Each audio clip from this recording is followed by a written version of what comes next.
Hello, can you see the vision for your marriage? Can you see the vision? Welcome to Supernatural Marriage Today with Uncle Alison Hyacinto. Such a pleasure every time bringing you 20 minutes of God's daily word for your marriage. Today we are looking at the topic, can you see the vision for your marriage? So this is for singles who are waiting on God for marriage, who are trusting God. You know, if you're trusting God for marriage, you're waiting on God. I want to show you a biblical hack, an easy way to visualize the marriage that God has for you. It is one thing to have faith, it is one thing to believe, and it is another thing for you to have a vision that you're hoping for. It is another thing for you to have a visual. So vision is having a visual for your marriage, being able to see what you're believing God for, being able to envision what you're believing God for. It's ultimately important, because if there is a lack of vision in your waiting season, if you cannot see the gift that you're waiting on God for, then the enemy can take advantage of that waiting process and introduce counterfeits of the counterparts that God has for you. Counterfeits are the fake of the counterpart, the original that God has for you. This is why vision is very important, so you don't fall for just any man, or you don't fall for just any woman, anyone that just comes your way. You celebrate and you say it is a victory, it is a breakthrough. God has answered your prayer, because you cannot actually see what an answered prayer looks like, because you don't know what an answered prayer look like. Or rather, let me bring it home, let me personalize this experience for you. You don't know what your answered prayers look like. You don't know what your breakthrough looks like. Why? Because you haven't envisioned it, because you haven't seen it, because you don't have a picture of it. What kind of marriage are you trusting God for? What kind of marriage are you believing God for? Have you seen the kind of home you have? Have you seen the kind of children you will have, the number of children? Have you started praying for revelation regarding the names of your children? Have you seen your husband? Have you seen your wife? Do you have a picture of where you would live? Do you have a picture of the kind of cars you will drive? Do you have a picture of the kind of house you will live in? Do you have a picture of the kind of career or job that you're going to be engaged in? Do you have a picture of the kind of family setting you want to raise your home under? Do you have a picture of the kind of family background that you are believing God to raise in your own home, in your own marriage? Having a visual is very important, because the enemy cannot give you a counterfeit. Why? Because you already have a working blueprint of the vision in your head. You already know who you're looking out for, what you are looking out for, and how that person should come. Why? Because you have a picture. Anyone looking for a painter will not take home a mechanic or an engineer to the house. If you're looking for a painter to paint your apartment, you won't go out in search of a mechanic, because your car is not broken down. Okay, what you're looking for is a painter, one who can paint. Why? Because you know what a painter looks like, you know their job description, you know what they are supposed to do and how they are supposed to do it, and the most important thing, you know where to look for. You know where to look. If you're looking for a painter, you know the kind of places to look and the kind of qualities that a painter should possess or possesses. Okay, I want to share something very important with you as we talk on the topic, having a vision for your marriage. Okay, I want to take you to a story in the scripture. It's about the Israelites' journey from Egypt into Canaan, the beautiful city of Canaan that God has promised them. Remember, the Israelites were leaving Egypt to a land that God has promised them, a land that God was taking them to, and the land is called Canaan. Remember, there was a time on that journey when the they started to grumble. The children of Israel started to grumble and doubt if truly there is a Canaan that God was taking them into. Those times when they began to wish they had stayed back in Egypt to enjoy the garlic and ginger of that city in peace, because they had food, they had water, they were taken care of. But a slave will always be a slave. But then after God had already taken them or was on a journey with them out of bondage, they were grumbling and they started wishing they had stayed back to enjoy their garlic and ginger in peace. After all, it would have been way better. Well, I dare say that the children of Israel were so ungrateful.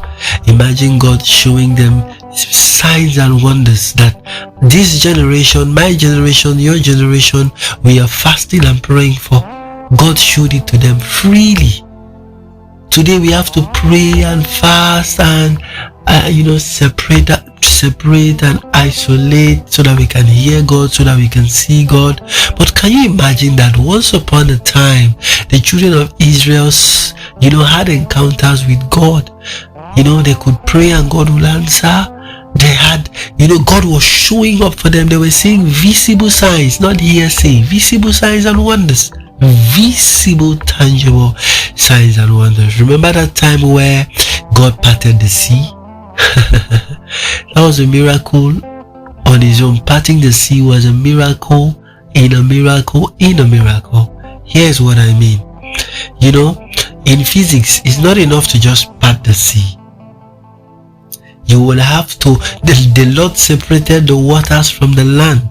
He made sure that the land was dry. It wasn't muddy. It wasn't, it didn't drown them. It didn't hold them back. It was on dry land. The Bible said they walked on dry land. Imagine a sea of that depth. And if you study physics, you know that if it is almost impossible for anyone to survive walking on the depth of the sea. It is almost impossible. But guess what? The Lord separated all the laws of physics, all the law of kinetics, all the law of science possible. The Lord suspended all the laws. He made sure that no shark jumped out of the water. He made sure that no crocodile. He made sure that no fish was in sight. He made sure that he drove all the wild animals on the waters, all the whales and all the sharks. He drove them far from the crossing path of the Israelites. That was a miracle on his own. Remember, imagine how humans will walk on dry land at the depth of the sea. It must have been pretty cold as death. But guess what? God suspended all of that coldness. So many miracles in one. And the children of Israel actually saw all of those miracles.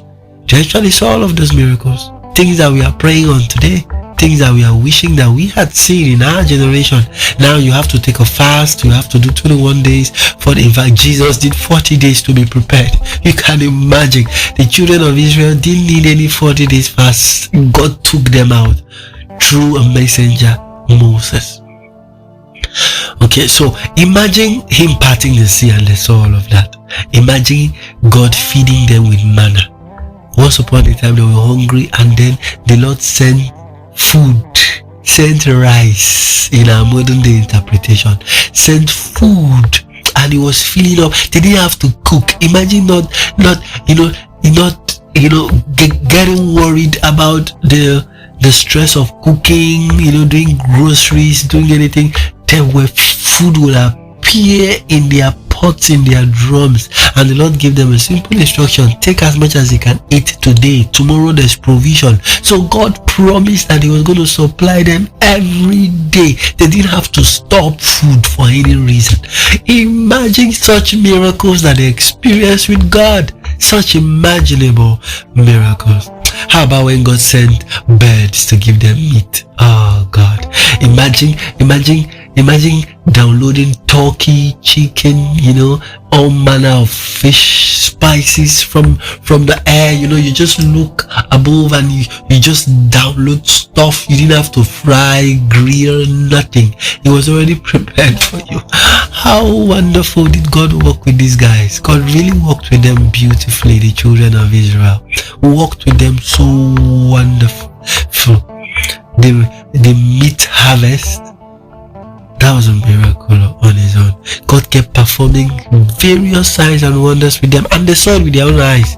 Moses didn't tell them what God did.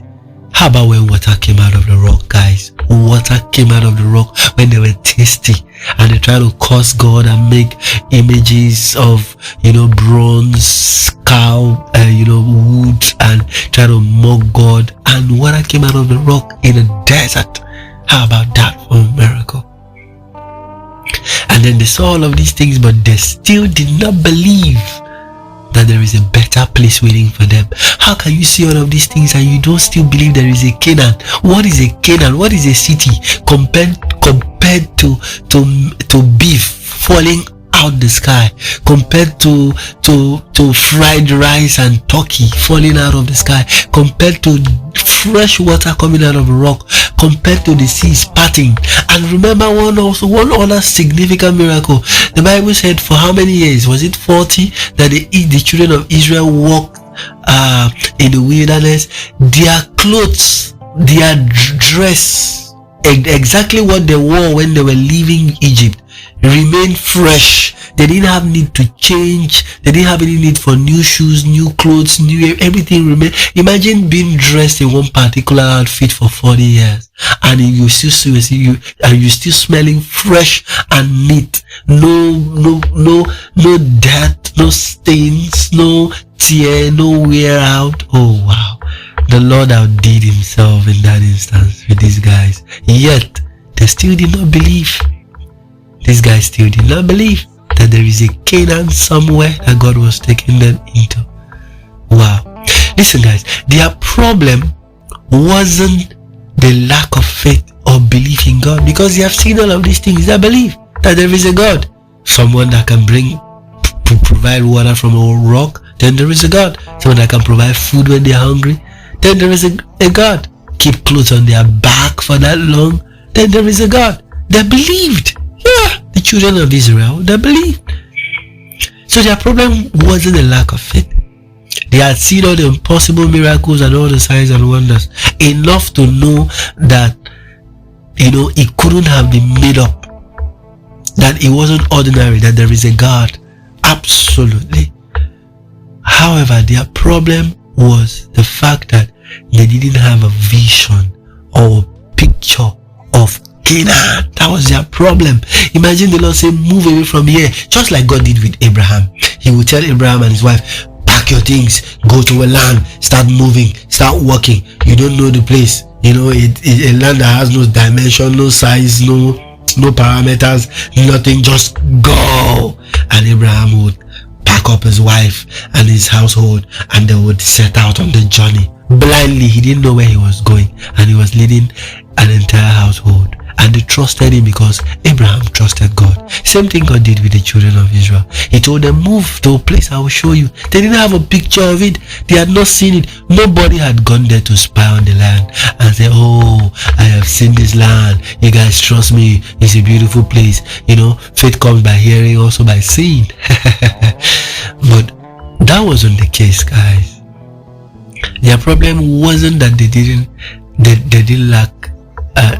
Their problem wasn't that they lacked faith. They didn't. Their problem was a lack of vision. This beautiful Canaan, this beautiful promise, they hadn't seen it. They had not seen it. They didn't know what it looked like. So they believed in God, but they didn't believe in the possibility of a Canaan anywhere. Especially after working for 40 years. You wouldn't believe if you were in their shoes as well. There is a high possibility that even you won't believe. And God soon realized that their problem was actually vision. God soon realized. After all these signs and wonders, you still don't believe.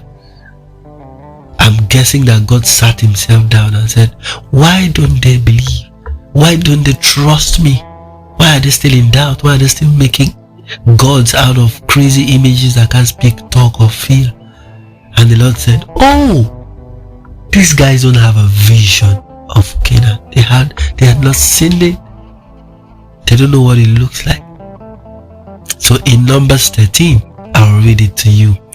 In Numbers 13, the Lord said to Moses, send some men to explore the land of Canaan, which I am giving to the Israelites. From each ancestral tribe, send one of his leaders. And there were 12 tribes. Send one of his leaders. Verse 3. So at the Lord's command, Moses sent them out from the desert of Paran. All of them were leaders of the Israelites. All 12 men. So what Moses did was he sent 12 men out of the 12 tribes of Israel to go spy on this Canaan. Of course, they hadn't seen it. They didn't know where it is. Directed and ordered by the Lord. And then they set out. So the Lord realized that in order to keep the children of Israel committed to the covenant that He has established with them, in order to keep them fired up for the journey, they had to have a vision of the better place that He has promised them. Guess what? Guys? This is awesome. Numbers 13.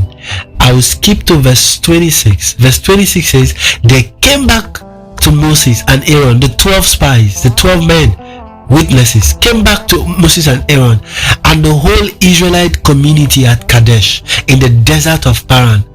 There they reported to them and to the whole assembly and showed them the fruit of the land. They gave Moses this account. Listen to what this guy said. We went into the land to which He sent us, and it does flow. Listen, it does flow with milk and honey. Here is His fruit. They even brought evidence of the milk and honey. But the people who live there are powerful, and the cities are fortified and very large. We even saw descendants of Anak there, talking about giants.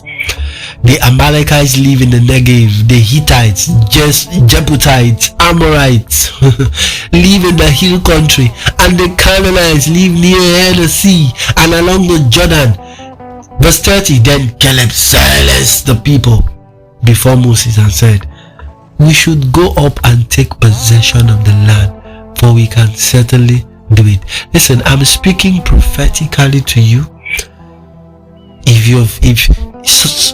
A lot of us are afraid of our future marriage, not because we don't believe that we'll have better, not because you don't believe that God has taken care of you.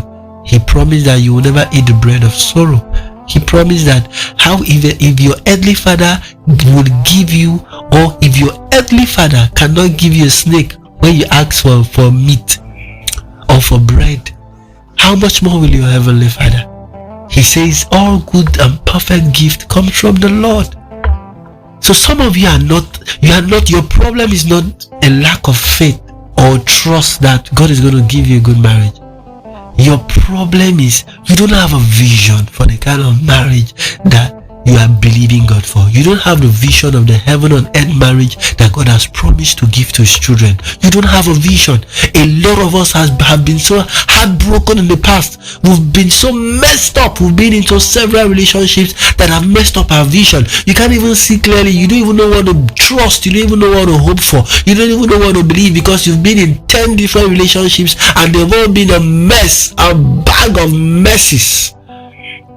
Either they cheated on you, you cheated on them. It was sexual, it was abusive, it was all manner of nonsense. So you don't even have a constructive vision of the kind of marriage that God has in store for you, because you have scattered broken pieces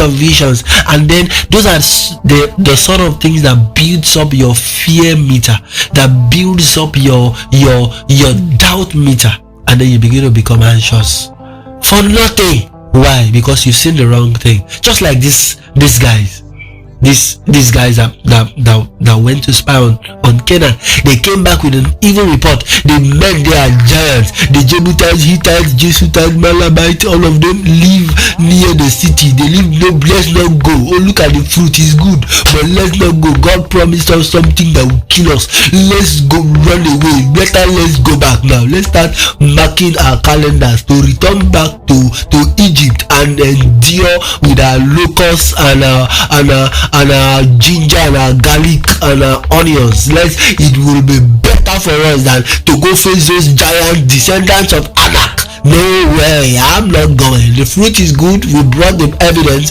the land is fertile, good, but let's not go there. We are dead already. They brought evil report, and it's the same evil report that most of you have. You listening to me, it could be that you have the same evil report. You've not been to your Canaan yet. You've just been to the hill country.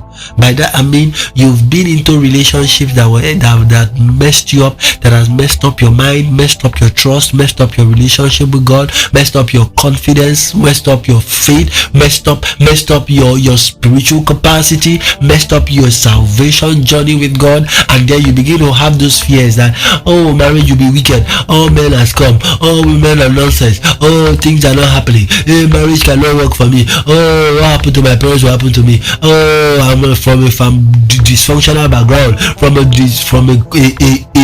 colossal upbringing, oh, the generational patterns, oh, because you've gone to spy the hill country and what you saw is scaring you because you didn't go with God.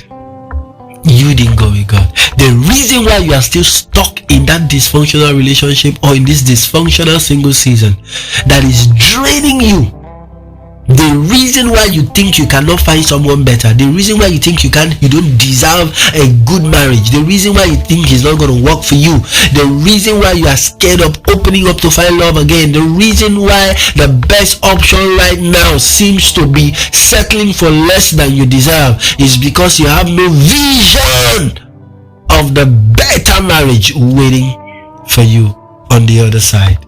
On the other side of Canaan, on the other side. Say on the other side. Somebody say on the other side. You have no vision. You haven't seen the picture yet. So I ask you again, can you see the vision for your marriage? Can you see the vision of the type of marriage that God has for you? Can you see the plan? What do you see? God said to Abraham, as far as you can see. What can you see? Are you seeing the hillside and all the dangers on the hillside? Or you are like Caleb. Caleb came and gave a good report.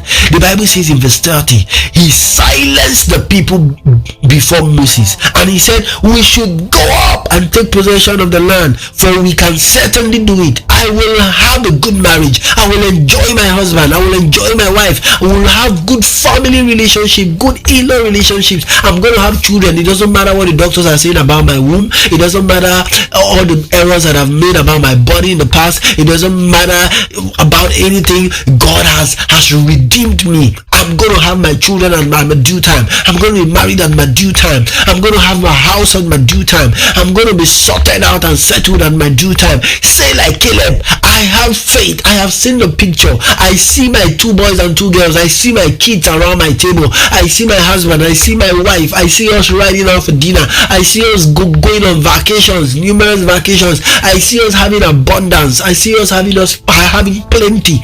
I see us lending to nations. I see us giving to charity. I see us expanding our network. I see us in love and harmony. I see us communicating. I see us in experiencing strong romance. What can you see?